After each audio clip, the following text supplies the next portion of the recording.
my fellow Americans, and the people who brought me to the dance, Delawareans. I see my buddy Senator Tom Carper down there, and I think Senator Coons is there, and I think the governor's around. Is that Ruth Ann? And that former Governor Ruth Ann Minner. Most importantly, my sisters-in-law and my sister Valerie. Anyway. Folks, the people of this nation have spoken.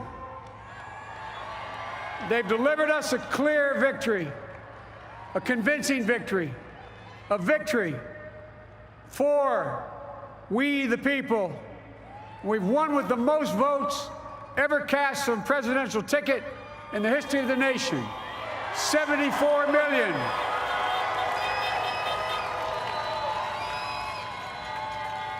What I must admit has surprised me. Tonight, we're seeing all over this nation, all cities and all parts of the country, indeed across the world, an outpouring of joy, of hope, renewed faith in tomorrow, bring a better day. And I'm humbled by the trust and confidence you've placed in me. I pledge to be a president who seeks not to divide, but unify, who doesn't see red states and blue states, only sees the United States, and work with all my heart, with the confidence of the whole people, to win the confidence of all of you. And for that is what America, I believe, is about. It's about people, and that's what our administration will be all about. I sought this office to restore the soul of America, to rebuild the backbone of this nation, the middle class, and to make America respected around the world again, and to unite us here at home.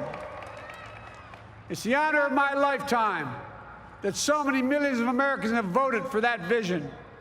And now, the work of making that vision is real. It's a task, the task of our time. Folks, as I said many times before, I'm Jill's husband. And I would not be here without her love and tireless support of Jill, and my son Hunter, and Ashley, my daughter, and all our grandchildren, and their spouses, and all our family. They're my heart. Jill's a mom, a military mom, an educator. And she has dedicated her life to education. But teaching isn't just what she does, it's who she is. For American educators, this is a great day for y'all. You're going to have one of your own in the White House. And Jill's going to make a great First Lady. I'm so proud of her.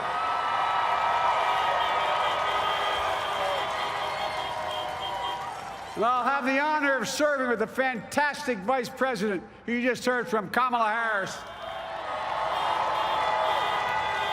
who makes history as the first woman, first black woman, the first woman from South Asian descent, the first daughter of an immigrant ever elected in this country.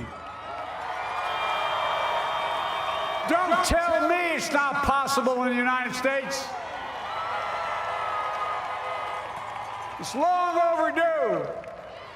And we're reminded tonight of those who fought so hard for so many years to make this happen. But once again, America's bent the arc of the moral universe more toward justice. Kamala, Doug, like it or not, your family, you become an honorary Biden, there's no way out. So all those of you who volunteered and worked the polls in the middle of this pandemic, local elected officials, you deserve a special thanks from the entire nation. And to my campaign team and all the volunteers, and all who gave so much of themselves to make this moment possible, I owe you. I owe you. I owe you everything. And to all those who supported us, I'm proud of the campaign we built and ran. I'm proud of the coalition we put together, the broadest and most diverse coalition in history. Democrats, Republicans, independents, progressives, moderates, conservatives, young, old, urban, suburban, rural, gay, straight, transgender, white, Latino, Asian, Native American. I mean it, especially those moments, and especially for those moments when this campaign was at its lowest ebb. The African-American community stood up again for me. You've always had my back, and I'll have yours. I said at the outset, I wanted to represent this campaign to represent and look like America. We've done that. Now that's what I want the administration to look like and act like. For all those of you who voted for President Trump, I understand the disappointment tonight. I've lost a couple times myself, but now let's give each other a chance. It's time to put away the harsh rhetoric, lower the temperature, see each other again, listen to each other again. And to make progress, we have to stop treating our opponents as our enemies. They are not our enemies. They are Americans. They're Americans. The Bible tells us, to everything there is a season, a time to build, a time to reap, and a time to sow, and a time to heal. This is the time to heal in America.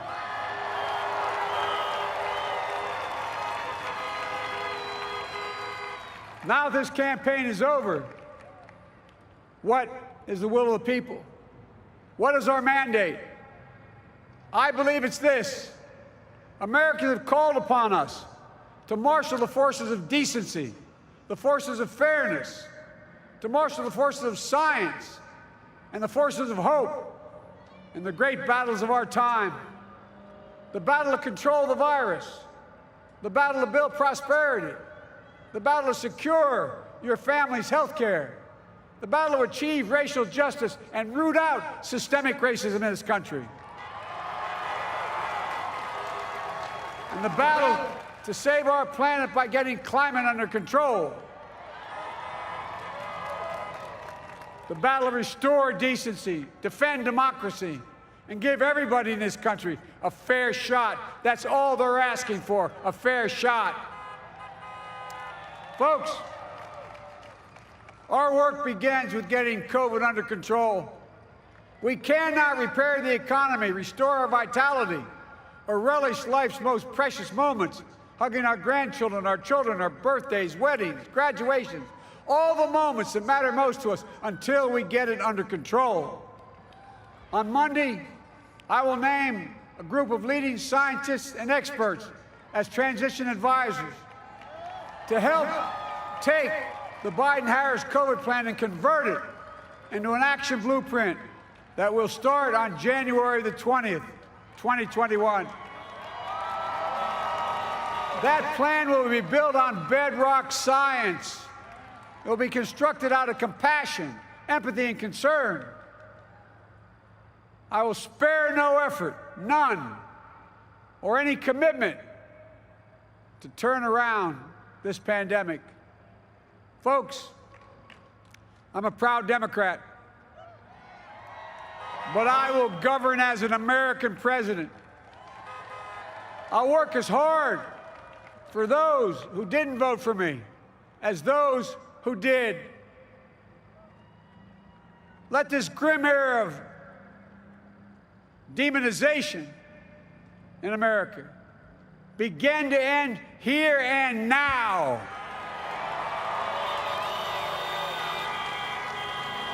The refusal of Democrats and Republicans to cooperate with one another, it's not some mysterious force beyond our control. It's a decision, a choice we make. And if we can decide not to cooperate, then we can decide to cooperate. And I believe that this is part of the mandate given to us from the American people. They want us to cooperate in their interest. And that's the choice I'll make. And And I'll call on Congress, Democrats and Republicans alike, to make that choice with me. The American story is about slow yet steadily widening the opportunities in America. And make no mistake, too many dreams have been deferred for too long. We must make the promise of the country real for everybody, no matter their race, their ethnicity, their faith, their identity, or their disability. Folks, America has always been shaped by inflection points, by moments in time where we've made hard decisions about who we are and what we want to be. Lincoln in 1860, coming to save the Union. FDR in 1932, promising a beleaguered country a new deal. JFK in 1960, pledging a new frontier. And 12 years ago, when Barack Obama made history, he told us, yes, we can. Well, folks, we stand at an inflection point. We have an opportunity to defeat despair, to build a nation of prosperity and purpose. We can do it. I know we can. I've long talked about the battle for the soul of America. We must restore the soul of America. Our nation is shaped by the constant battle between our better angels and our darkest impulses. And what presidents say in this battle matters. It's time for our better angels to prevail.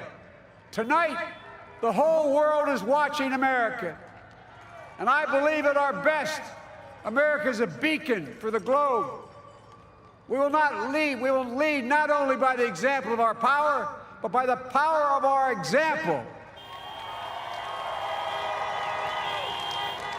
I've always believed, many of you heard me say it, I've always believed we can define America in one word: possibilities.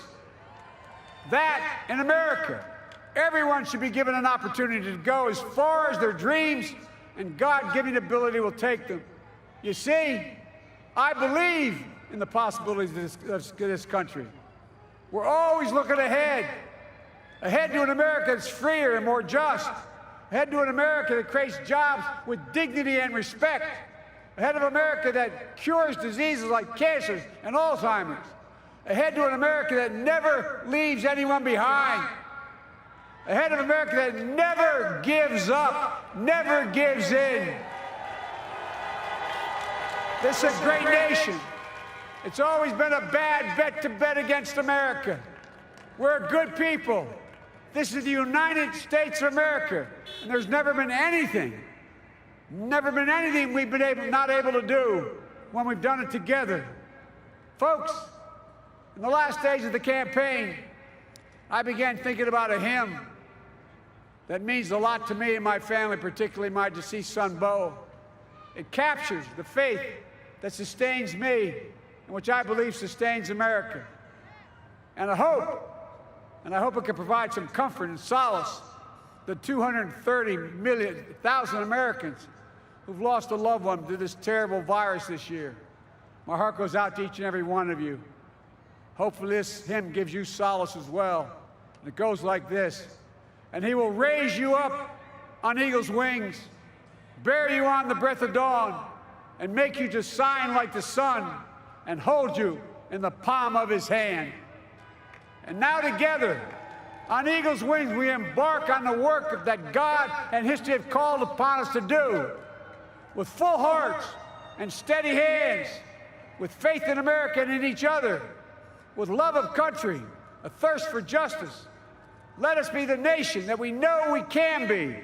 A nation united, a nation strengthened, a nation healed. The United States of America. May God love you all. May God bless America, and may God protect our troops. Thank you, thank you, thank you.